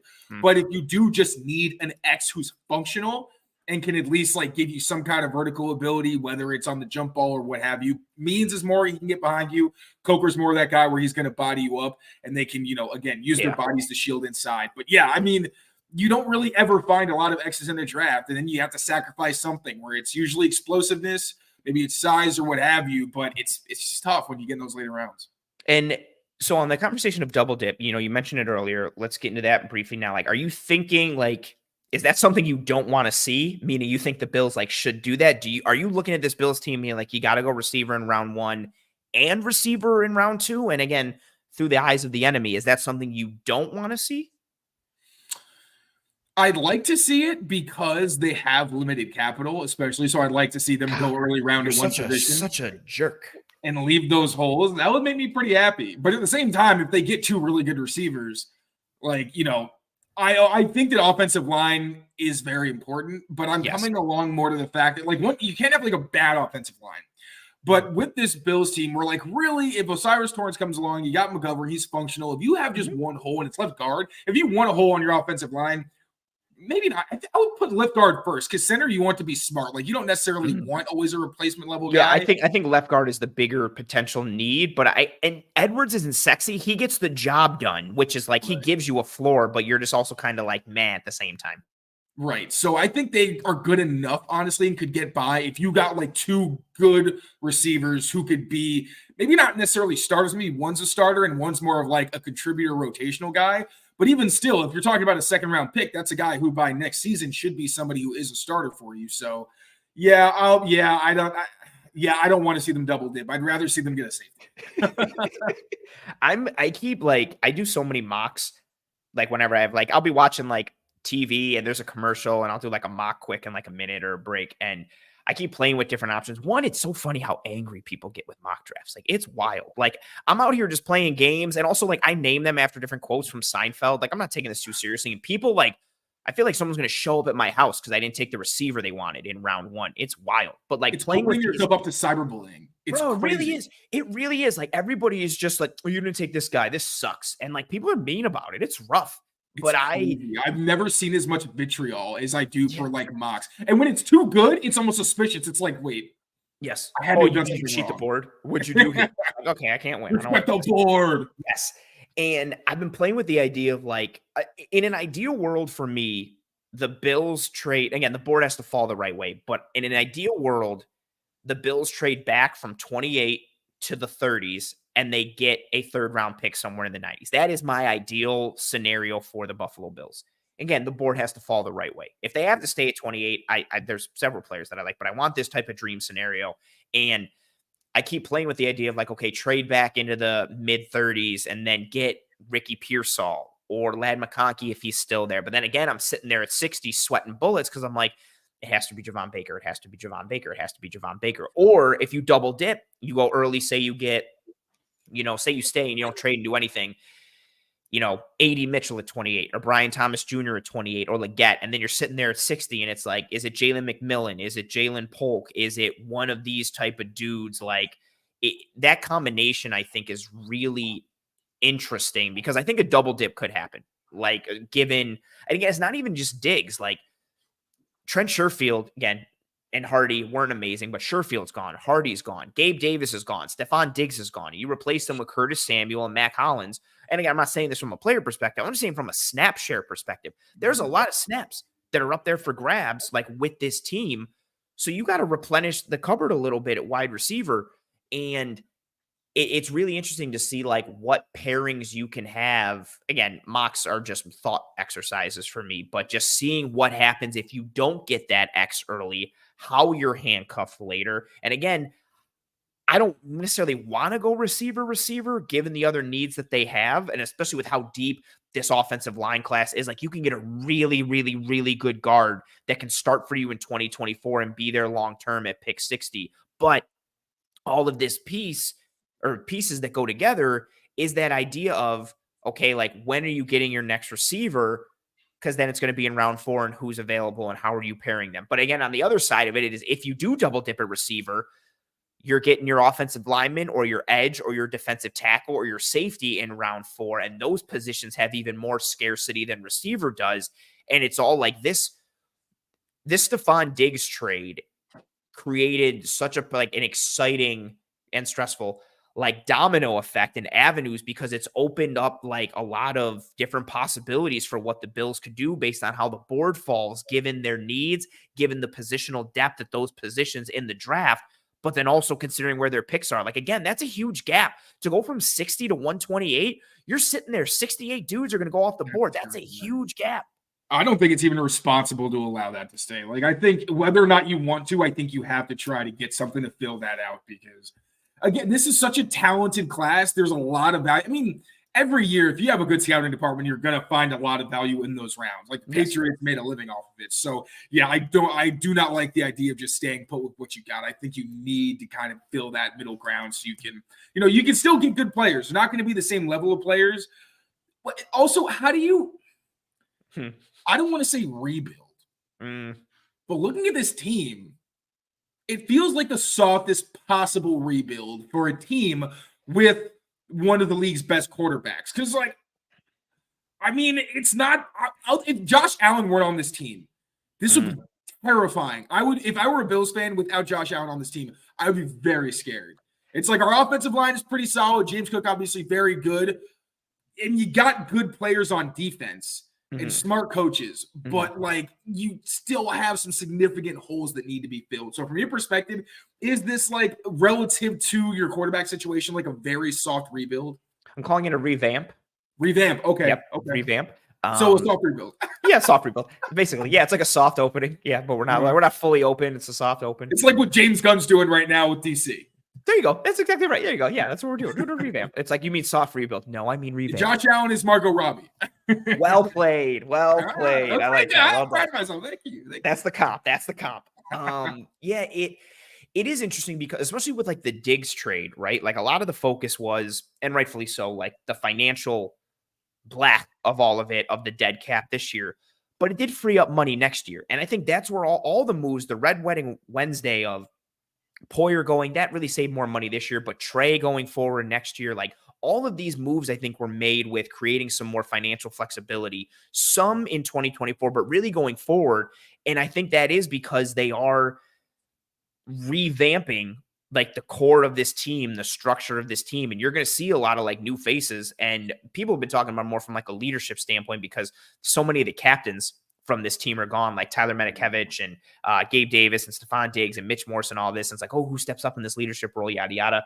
But it's more just like, who is your new core and what is your new identity, and who steps up is a significant part of it. But yeah, it is kind of, if Josh Allen wasn't a part of the team, that's a really good way to look at it. Like, I don't know. I mean, I don't know what this team would be talking about without Allen in general. But yeah, like if you didn't have that piece already, you're sitting there now having a really interesting conversation in terms of the direction of this team and the turnaround of this team, because there's not, you still have the talent on defense, but overall, offensively and defensively now that Stefon Diggs is gone, how many truly elite players are on this Buffalo Bills team? Like, I think Josh Allen is one. I think Matt Milano is one. I think Taron Johnson is one of the best nickels in all of football. Those are like my three hard, like, yeses. And Ed Oliver, like Kincaid for their roles, I feel like are like could grow, but that's like that for me. That's still like, we could be sitting here next year and it's like, oh yeah, Kincaid is elite. I don't think he's there yet. Is he trending that way? Sure, but right now, like if you have to give everybody's passing you in the assembly line and you have an elite stamp and you have to put it on everybody that's elite. I don't know who it is besides Allen, Milano, and Taron Johnson. Some of those guys are trending. Like Ed Oliver at times. You think Ed Oliver's elite? I don't think so. I don't think so. I really like Ed Oliver, but there's times, and I don't want to pile on, but I mean, the playoff game was a good example. Like Joe Tooney just gave him that work like regularly. Like there's times where he just disappears a little too much for my liking. And it's a shame that it happened this past year. He was phenomenal. He was like top 5 in like every defensive tackle, advanced metric, and raw stat that you would want to care about. And that was with Daquan Jones being out. I think he treads water there. Sometimes like he's hovering around that elite piece, and sometimes he really looks like it, and then he just sinks a little bit below the surface, and then he comes back.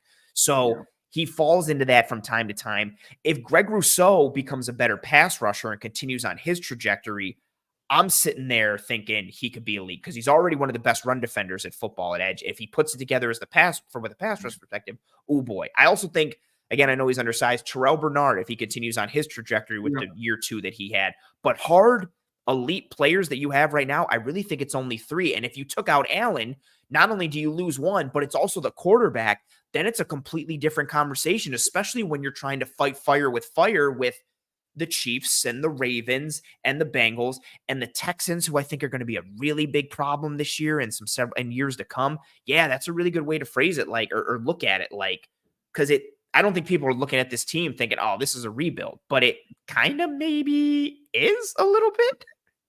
It's just,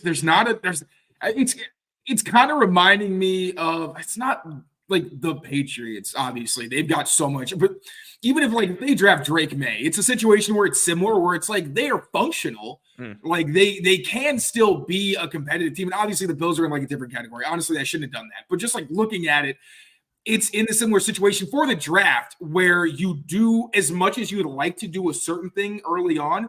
It would be smart to try to get as many picks as possible so you can try to at least fill these holes, like you said, to take over some snaps. Just to baseline, if you're doing that with some functional guys who, sure, they may not be great, but if they can be role players and you can kind of swap guys in and have more of a rotation, let these young guys play and take some of those roles, then you're good. But there's not that elite kind of, especially on offense, you take like other than Josh Allen, there's not a lot of guys where you're looking, you're like, yeah, I'm really scared. Dalton Kincaid has that effect on me. James Cook has that effect on me. But on defense, even Ed Oliver. Like Ed Oliver is a guy where when the Pats play him, he's not really someone who I'm really that worried about because he tends to have like a couple splash plays, but most of the game I'm not really thinking about. So yes, and that's the way you define it. And yeah, it's a very, and that's something I've said on this show going back to last year after they lost to Cincinnati. Like I think the Bills have always had like a deep roster and a lot of depth, but they just haven't really had the top tier firepower to fight firepower with firepower, like in terms of having A+ or A minus guys, especially when they lost to the Bengals with the year that they had. And it was just like Trey Hendrickson and Hubbard and Reeder and Jones, and then it's Logan Wilson and Pratt and Jesse Bates and all these guys, like, and Von Bell and like all these guys that were like B+ and above. And then on offense, it's like Jamar Chase and Joe Burrow and T. Higgins. And then like Tyler Boyd was one of the best slots. So like does he fall in there? And then let alone everyone else. Yeah, it's a very interesting conversation. Anything else that you don't want to see the Bills do in this draft? Or we can move on to the next topic. I feel like we honestly hit on all of it. It was just like I just don't want them to fill their needs. So don't, that's what I was gonna say. So don't draft anybody good. Yeah, don't do no good stuff. Do bad stuff. I don't want them to address their needs. I want them to go kicker. That would be lovely. Just bomb all these picks and I'll be over the moon. That's fair. Real quick, this is something I like to ask everybody come, draft time and part of this series. Like for you, and we talked a little bit about this offline, any NFL draft philosophies or principles that you have? I do know kind of what they are because we talked about them before you went online, but we went live. But I thought the way you attacked this, I thought was really interesting, and you have some answers that I don't think people have presented before. So I really like your answer to this. So your NFL draft philosophies and or principles. Yeah. So one is you always hear like best player available versus drafting for need. I think doing either one of those things strictly doesn't make any sense.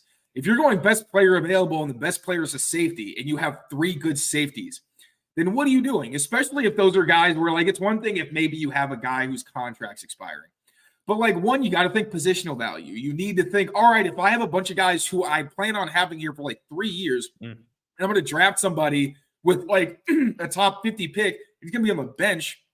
What am I doing? You can make the argument, sure, you trade one of those guys, but yeah, you trade them for draft capital that you're going to use next year.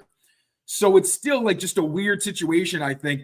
And then if you're drafting for need, you get into a situation like the Patriots where you're taking Cole Strange with your first pick when you have some other much more important needs. Even the Patriots, I can go back to best player available.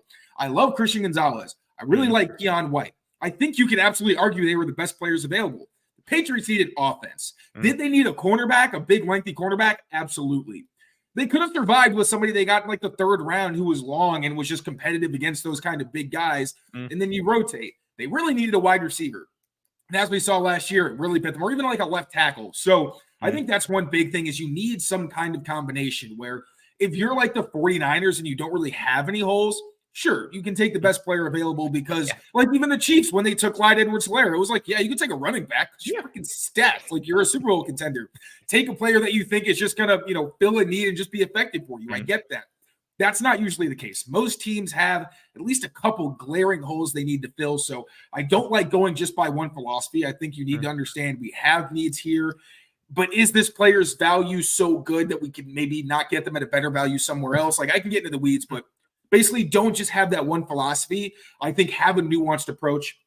Beyond that, I think it's important to draft to your coaching staff, which is kind of something like when I was thinking about this question, I was thinking about the Patriots and the conversation I feel like is Drake May or JJ McCarthy, where you're drafting for upside versus like a Jaden Daniels and a Michael Penix Jr., where you're really drafting a floor and they're not going to get markedly better. They can make tweaks and become more consistent and round out their game, but you're not going to see them really like hit this crazy high ceiling where like, I don't think Jaden Daniels is ever going to be an all-pro. I don't think Michael Penix is ever going to be an all-pro. I think Drake May could absolutely be an all-pro. Yes. I think if you really coach J.J. McCarthy very well and he still has room to grow, like physically. And he kind of grows up. Maybe his arm is better and he learns some more touch. Like maybe not all pro, maybe like a Pro Bowler, something like that.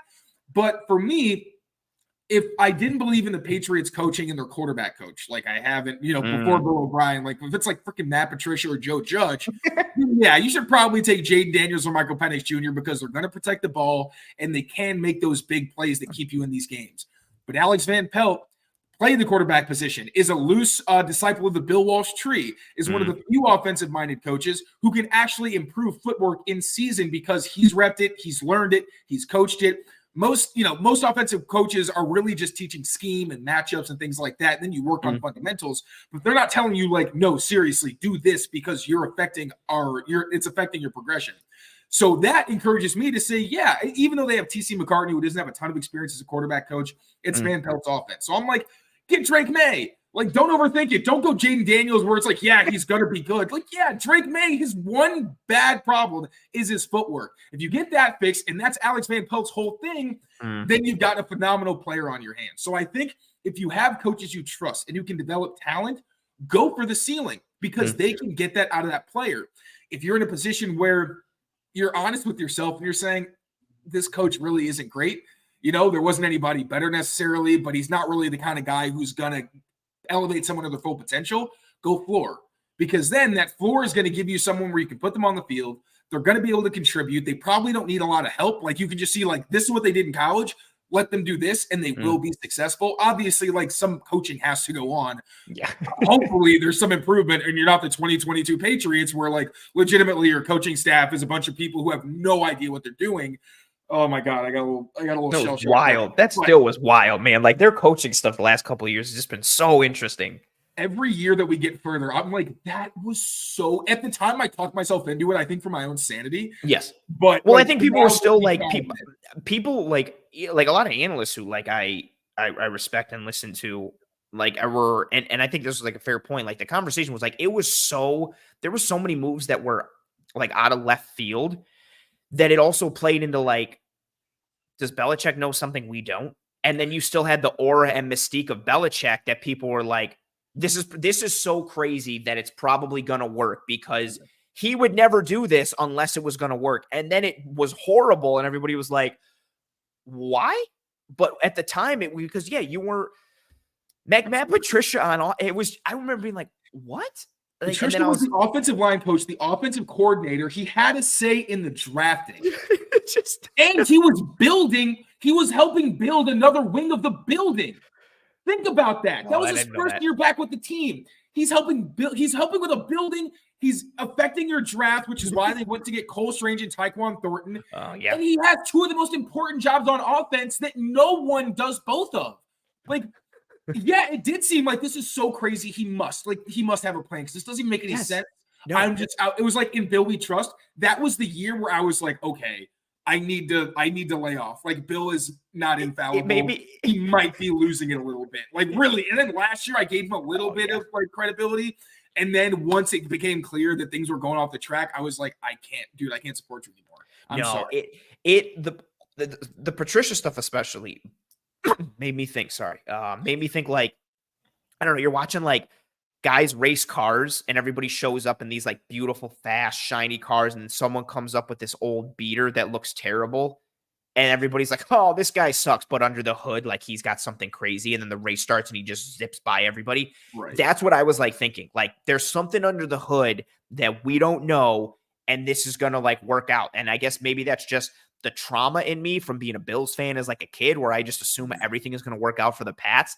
And when it didn't, I even like last year, I still kept waiting to be like, it's going to turn. It's going to work. It's going to work. And then it didn't. And then I was like, it'll be fine. And then Belichick was out. And I was just like, it didn't work. Cause yeah, it's just so, I love that point though, of like drafting to your coaching. Cause it's part of the reason it happens like every draft episode in the offseason for the Bills, all the fans and people that say like, you don't need to take a safety or a corner early if you're the Bills, because look what the Bills have done with kind of scrap free agents at safety. Like Micah Hyde was a nickel and a jack of all trades punt returner dude for Green Bay, and he got brought in and became one of the best safeties in football. Jordan Poyer was an afterthought that I'm pretty sure majority of Bills fans had no idea who he was when he came to the Bills. Granted, a bunch of it was injury related. He became an all-pro at the safety position and one of the best safeties in the league. And then you got like, granted, the ceiling is a bit limited, but all the mileage the Bills got out of Levi Wallace at corner after being an undrafted free agent, the mileage that they got out of Dane Jackson, like even Trey White was an end of first round dude, but nobody saw that as like, this guy's going to become an all-pro corner. Taron Johnson, they took in the 4th round, has become one of the best nickels in the league. Like Christian Benford, a 6th round pick, has become a legitimate CB2 for a team. So that's like part of, they know who they are. They know their scheme. They know their structure. They know what schools play certain things that they like. And it's like, yeah, that's why like part of the conversation when I was like, man, the Bills could go corner in round 1. And all the pro receiver people were mad at me. But then some of the other people were like, no, you don't need to do that. Just take a corner in the 6th round every year like you do, and you'll keep getting value out of it. And that. I think that's such a well-said thing because people have not given that answer. And I'll be honest, like even from a draft philosophy and principle perspective, something like that didn't even cross my mind. So I just love that answer and your first answer as well. But I think that one's so great because it puts into perspective too. Like you'll see guys go earlier than the consensus or what people thought.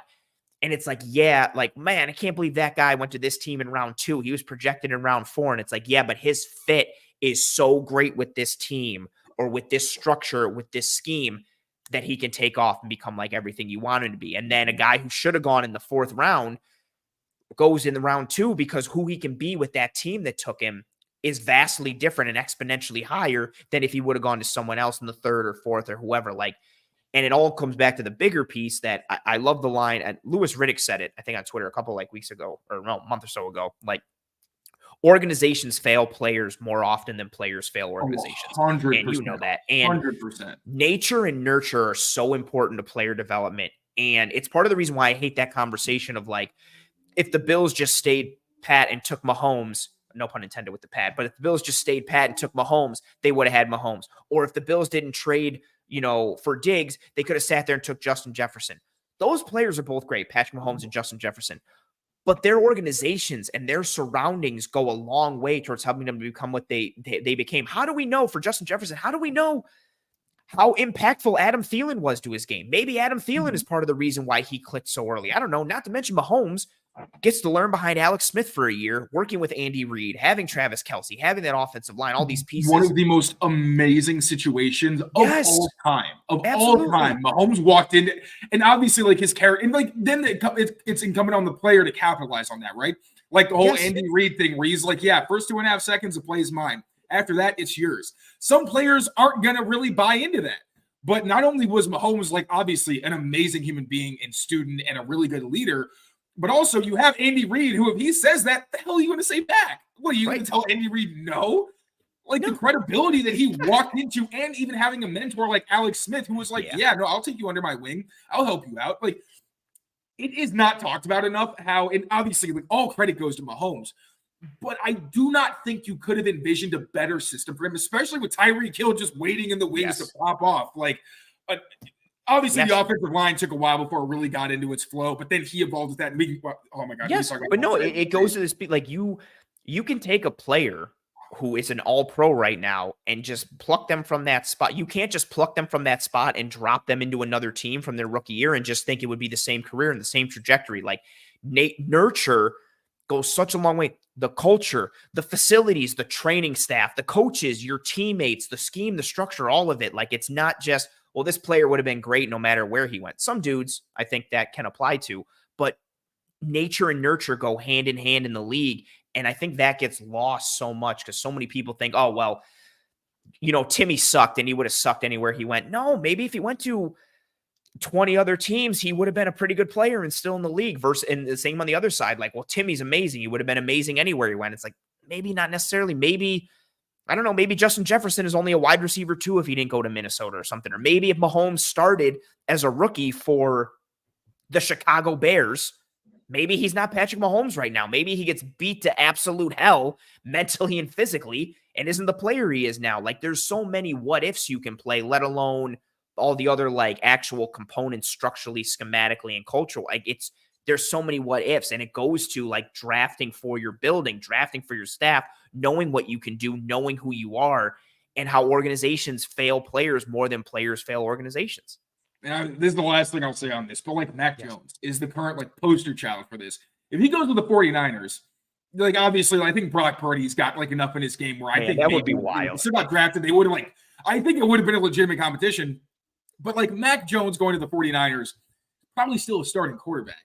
Instead, he goes to a team that didn't protect him, didn't give him any quick answers, gave him a different offensive coordinator and quarterback coach every single year of his career.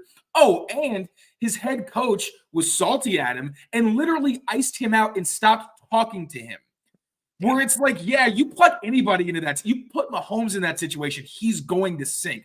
And people like to talk about Mac Jones like he never had any potential. Like, he was consensus. He was a first-round pick. Like, yeah, he didn't have a lot of physical tools, but it's like, no, if you help him, he can point guard your offense. Like, he can do all the things and not make the mistakes. But then you beat the guy to hell and his brain short-circuited, and he started playing the worst football of his literal entire life. Didn't get the support on the field or off the field. And now people talk about this 25, 26-year-old guy like he's a piece of crap and like he never had any shot at making it in the league. And it frustrates me to no end because it's like, this is a guy who works very hard. Does he have some things he needs to work on? Does he need to grow up a little bit? Absolutely. Is he dirty and kicks people and does dirty stuff that I hate? Absolutely. Yes, you know, that is definitely up there for discussion. But bottom line, like, he got such an incredibly raw deal. And I think Patriots fans will admit this, but like largely, I feel like people act like it was, oh, well, that was just a dumb pick. Like, no. One, he was the only viable quarterback that they could have possibly picked, and they absolutely ran him into the ground. And now you talk about the Patriots drafting someone. It's like, oh, the Patriots shouldn't get a quarterback because, oh, they don't have a system to support him. Shut up. You're going to pass on Drake May because your offense isn't good right now? That's dumb. If you have to sit him for a year because you really want to protect him, do that. But, like, learn from that, surround him with talent at some point and make it a priority rather than, again, taking defense with your first 3 picks when you don't have a left tackle or a wide receiver 1. Like you said, it's got a lot to do with the surroundings, and that goes back to drafting for need versus best player available. Like, draft for what you need with that in mind, because if you don't, you're going to get your quarterback killed, and he's going to lose his confidence, and then he's going to be a backup to a guy that he was drafted in the same round as. Before the end of his rookie contract. Yes, and I think this is a good comment too. Like, Darnold has a similar story, like been in terrible situations most of his career. Like that, he's one of the poster children. People love throwing out Zach Wilson. Is like, oh, like Drake May's going to turn into him. We're like, oh, this guy's inaccurate. He's Zach Wilson. Zach Wilson was a talented player. Should he be drafted where he was? No, absolutely not. He was talented. Then went into a terrible situation where he got the crap kicked out of him, lost his confidence, and this is football. Like, it's not like getting the crap kicked out of you on a professional football field is not fun. It could only take a year for a guy to lose confidence, and there's no promise it ever comes back, especially when it doesn't feel like your organization is really bought into you. And the Jets have not done that for any of their quarterbacks not named Aaron Rodgers. And then they overcorrected because now Aaron Rodgers is a dictator and can do whatever the hell he wants, even though he's 45 years old. Not actually 45, but you know what I'm saying. Yes. But like, I hate those comparisons where it's like, oh, it's this bust. It's like, look at the bust. Was it his fault? Was he supported and he just wasn't good enough, period? Like, we rarely even see instances of a guy who really had support. And like Jimmy Garoppolo maybe is like one of the examples where he seemed talented, then he went to a great system, and it's like, oh, he's just not it. That's fine. Yes. But yeah, like Darnold, Wilson, I hate those comparisons with these young quarterbacks because it's so unfair, because they're just put in these positions to fail and never really get a chance to revitalize their careers. Yes. And man, I love how passionate you are about this. Very interesting. I like it. But because of Mac, it really like grinds my gears for all these guys, because it really is in a perspective that like these are people's careers, and these are often guys who aren't even 30 years old yet. And they just get ripped to shreds, and no one likes to add context or nuance to the conversation. Just like, oh, this guy sucks. No. He went in the first round for a reason, and you did nothing to make sure that he could be the best he could be. Shame on you. The one that I like it. my side, my heart hurts. My left arm feels numb. I always think of too, like I remember with the whole Eagles dream team stuff with like Vince Young and them back then. And I remember Nnamdi Asomugha, the corner, who is sick with the Raiders, man coverage, and with the Raiders, man coverage all day. And he goes to Philly, where they don't play man coverage. And I remember him struggling. I remember everybody just being like, oh, he sucks. And these moves were all terrible. And he was never good, this and that. And I remember being like little and thinking like, yeah, but like, he's not playing man coverage. How come? And then I remember also being like, if you were Nnamdi Asomugha, why would you go there if that scheme doesn't fit you? And then I was like, well, he got paid a boatload of money, so he chased the bag, which is very understandable. But that context and that nuance gets left out like so much. Even Gabe Davis, like to put him in a conversation, like he's good at certain things. He's not good at other certain things. But I thought you put him in the right offense and like more of like a play action, power run oriented type of offense where you can leak him out and do different things. Like he could be a much more viable piece. If you're putting him in this spread offense and wanting him to be a wide receiver too, that's not necessarily fit to his skill set. But so much of that gets lost. And I think it's from a larger perspective. People don't watch all 22. People don't know like X's and O's or scheme and structure. So it's harder to see that. But yeah, people just get blanket statements of, nope, this guy sucks, or yep, this guy's amazing. And that context and that nuance gets left out of it. That's very well said. Last question for you, Taylor, and then we're going to get you out of here because I've kept you way too long, which I apologize for. What are the Pats going to do in round one? Who are they taking? What are they going to trade out of that pick? Are they taking a QB? Are they going to take Marvin Harrison Jr.? In the most recent mock that I did, they took Marvin Harrison Jr. at 3, and then they took A.D. Mitchell at 34, which I was like, what is happening with this simulator? But I thought it was interesting. So yeah, best player available strikes again. BPA, man, take it. If you smoke them, if you got them. What's your prediction for the Pats in round one? What should the Bills expect, or the Bills fans, I should say, expect the Pats to do in round one? I think if Drake May's there, you sprint and you turn that card in. I think they'll do the same for Jaden Daniels. I don't want them to. Okay. If Drake May's off the board, I would like some type of trade that whether it's like the Vikings and you get 11-23 future first, and then you trade back into the top 5 or what have you. I think you find some way to get JJ McCarthy. Oh, again, I'm drafting for upside. If you are using this pick, you need to invest it in someone who you think you can develop and turn him into a really, really good player. I think Jaden is going to be a very good player. I do. But the size scares me. Like, legitimately, I don't even know if he's going to be healthy enough to stay on the field. Yeah, right. The arm strength scares me, especially in New England, where he's going to have to drive throws, and it's going to be tough in your windy conditions. And like one of the biggest reasons you think of that game where Tom Brady and Peyton Manning were going back and forth in the wind game.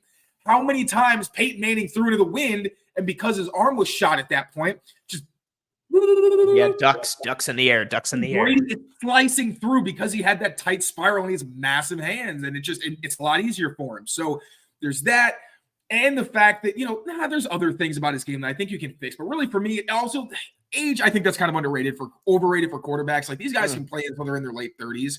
It's like 2-3 contracts. I don't really care if a guy's 24 that much, but I do care when it comes to his development. So with Jaden, like, can he get better? I think he can. I still think the running ability combined with the deep passing, he's going to be good. Like, those are two things that no one wants to have to deal with, and it's impossible to defend both at the same time. Absolutely. But I just don't feel comfortable taking him at 3. I think it's too rich. If he's there at like 10, yeah, that's good value. Yeah. I like that. But yeah, no, I think the Patriots are going to take Drake May as quickly as possible if he's there at 3. If not, I think they're going to take Jaden, but I also know they're very high on JJ. So I'd like to, if you just like him and you want to take JJ at number 3, I don't love that either because of the unproven element of it. But at the same time, if he's a Pro Bowler at the end of his rookie deal or, in 3 years or whatever, then it's like, yeah, who cares when he was taken? It doesn't really matter if you feel that confident. But it's quarterback. Bottom line is quarterback. They're not taking Marvin Harrison Jr. I just think when you have a need at left tackle and quarterback, it just doesn't seem responsible. If they trade back, maybe you're talking like Penix at 11 or 23, and then like an Olu Fashanu or somebody like that to get your tackle, and then maybe you wait on a receiver. But yeah, I think you got to address the quarterback position. It's already the effect of not having a quarterback has already screwed them because they were losing out on free agents because people don't know what direction you're in. It's just kind of a tough place to be because that leader, like they have Jacoby Brissett, but he's on a 1-year deal. Yes. So not really knowing where your team is going long-term, I think is a bad place to be in a rebuild like this when you have the capital to get a guy who at least you can have that investment in. And if, after 2 years, 3 years, you're like, he's not the guy. If you're bad, just invest again. You're going to have another high pick. So, yeah, I think it's got to be quarterback at the very least. I know so many Bills fans watching this just appreciate the salt from your tears on the Pats right now and the struggle that you're involved in. But I'll enjoy the tears, you guys crashing back down to earth too. Don't worry, it'll be mutual. how dare you? You're the guest. That's so mean. I mean, but the audience, your audience knows I love them, so it's That's all fair. fun and games. But man, I'm sure those. I am very interested to see what and I know that wasn't Bills related, but that was the last piece I wanted you to answer here on the show, just because again, it's a division rival, a team that's tormented the Bills for so long, and they potentially could really turn things around with this draft class, with the capital they have, the needs they have, and where their picks sit. I mean, again, we could be sitting here, say Washington takes Daniels at 2, right? And they get May. I know you're hoping for that. And the Pats get May and he balls out. Maybe we're sitting here in 4 years again as Bills fans being like, oh, remember when Washington screwed us because they took Daniels instead of May, and then that let the Pats get May and it just a year after they let the Patriots get Christian Gonzalez because they were so sold on Emmanuel Forbes, man, aka AJ Brown's son. That's funny. I loved Christian Gonzalez so much, and even though I hate the Patriots, I was so sad when he got hurt. I just loved his tape so much, and part of the reason why I like Jalen McMillan, the wide receiver from Washington, is because I went back to his 2022 tape, and he gave Christian Gonzalez the business at times. And I thought Christian Gonzalez was hands down CB1 for me, and he showed a lot of what he could do in the brief time he spent as a rookie before he got hurt. And that made me think McMillan was even better because I was watching him go up and handle business against Christian Gonzalez. Yeah, there's some dudes on the Pats, and them being able to retain Kyle Duggar. Barmore is super underrated because he's been banged up a whole bunch. Uche decided to come back. Man, Anthony Jennings is one of the best edge set. Or where did Anthony Jennings go? Did he go back to New England? No, is he still? Yeah, he's back on right? Deal. He was one of my guys where I'm like, they need to bring him. He's one of the best edge defenders. I think it was he had the most tackles for loss behind Max Crosby or something like that. His stops and stop percentage is tremendous at edge. He had a part of the reason. One of the clips I always show for Gabe Davis being a good blocker is the second game against New England last year, where he's lined up in a tight split and he blocks Anthony Jennings and carries him downfield. And I was like, oh, because I have so much respect for Jennings with that. Yeah, they got some pieces, and if they can get that quarterback and start to turn some things around, it's something that none of us want to see, but wanted to get your take on that. You have been absolutely tremendous. And again, I know we went longer than we did. I'm so sorry. We always do. Yeah, we always do. It's kind of expected at this point, but I also appreciate you. You're tremendous. We did a little intro on you. It's in the episode bio. It's on Twitter, all that stuff, but just in case people came in late or they don't know or don't have any of that stuff or read that stuff, the floor is yours. Tell anyone and everyone who you are, what you do, where they can find you, and all that good stuff. The floor is yours. Absolutely. Thank you, buddy. Always an absolute delight. My name is Taylor Kyles. I'm on Twitter at tkyles39. You can find me on clnsmedia.com. That's where all my written stuff is. YouTube, Patriots Press Pass. I would like to have you on next week. I'm honestly I have it written down. I'm in caps. It says steal this idea. So I might have to do that with you next week if you got any free time. So check that out next week. But I'm dropping different podcasts every day, Patriots related. If you just want to, see me say stupid stuff, then you can tune in. You're more than welcome. And those are my hot spots. And thank you again, buddy. I really appreciate it as always. Of course. I'm just glad you still have time for the little people. Once you were on, with Mina Kimes, I just thought I was never going to hear from you again. I was like, Taylor's on with Mina. It's over. But you're just, you stick true to your roots, and you're just humble and down to earth. And despite the fact that you got a rocket ship strapped to your back, I appreciate you. Yeah. But I tell everybody all the time, and you've heard the spiel because you've been on the show a bunch. I always think, even if you are a fan of one team, you need to stay up on all the other teams. And you are my go-to for anything and everything Patriots. And it's not just because you're on the beat now. It's because you understand football scheme, structure, X's and O's. And you're a great follow on Twitter. Again, at tkyles39. The 39 is for Danny Woodhead, because that's how much of an OG Pats fan and real Pats fan that Taylor was before he was in this professional space. But yeah, you do a lot of great stuff, breaking down film, player, scheme, structure, all that stuff. So even if you're not trying to get up on the Pats, you're just a good football educator and knowledge person. And if you want me next week, you got me. I'm sure I'll text you in 5 minutes or so to confirm on that. But yeah, I appreciate the hell out of you. Enjoy what's left of your Tuesday night. and I'll see you in text or on the Twitter world or whatever you got. And real quick, I want to send some love to the audience as well. You have one of the best audience bases. I love looking at the chat. It's always like good comments, great conversations. I adore you guys as well, really. So I want to shout you guys out. You're fantastic. One of the reasons I love coming on this show. So that's awesome, man. I could always see the guests when they're peeking at the chat, and in my head, I'm always like, do they like it? Do they hate it? What are they reading? Do they not like something? But yeah, that's awesome to hear. I second that notion. It makes, especially when I do the solo shows, the live chat and the back and forth, like I almost feel like I don't need to do anything content wise coming into the show. I could just go off the chat because it's so engaging and so much good stuff back and forth. So I appreciate that. And I'm sure the chat does too. Enjoy the rest of your Tuesday. I'll text you in a little bit and DM you and all that good stuff. I appreciate you. Godspeed. And yeah, thanks for being here. You're awesome, man. Talk to you soon, buddy. Peace. Appreciate you. Bye, everybody. Later. One of the best, Mr. Taylor Kyles. And again, and I don't say one of the best often. I don't use it lightly. He is truly one of the best. One of my favorite guests. I love him. And yeah, just all the work that he does. Want to show some love for the sponsor. Again, in this show, One Pie Pizza, online menu found in the episode show notes. So they're here on YouTube or whichever podcasting app or platform you're listening to the show on. Sweet sauce pie, cup and char pepperoni, a great cheese to sauce ratio, homemade blue cheese. They do a bunch of initiatives and drives for the community in the city of Buffalo. So they're just good people making great food. Go get yourself some One Pie Pizza. They do a breakfast pie now, which is out of this world. Again, One Pie Pizza, the best pizza in Buffalo. And I don't say that because they sponsor the show. They sponsor the show because I think they are the best. So please, please, please, and thank you. Go get yourself some One Pie Pizza. Ooh, I don't want to jinx it, but I like this comment from Michael saying, Ant, your Clippers are all up 53-20 on the Suns. I don't want to jinx it because I've seen the Clippers fall apart too much. I haven't checked the score because I'm too nervous. Thank you very much for that. I like that. We'll see what happens. I'm just still waiting for the wheels to fall off this Clippers wagon, especially with like Kawhi not playing recently. I'm always sketched out like, is he just resting? Is it load management? Is he really hurt? He's getting MRIs. There's some swollenness or yada, yada, but they have to game up the injury report. Oh, things have been wild, but thank you for that. Ooh, 5 minutes left in the second. I appreciate you for that. Thank you very much for that update.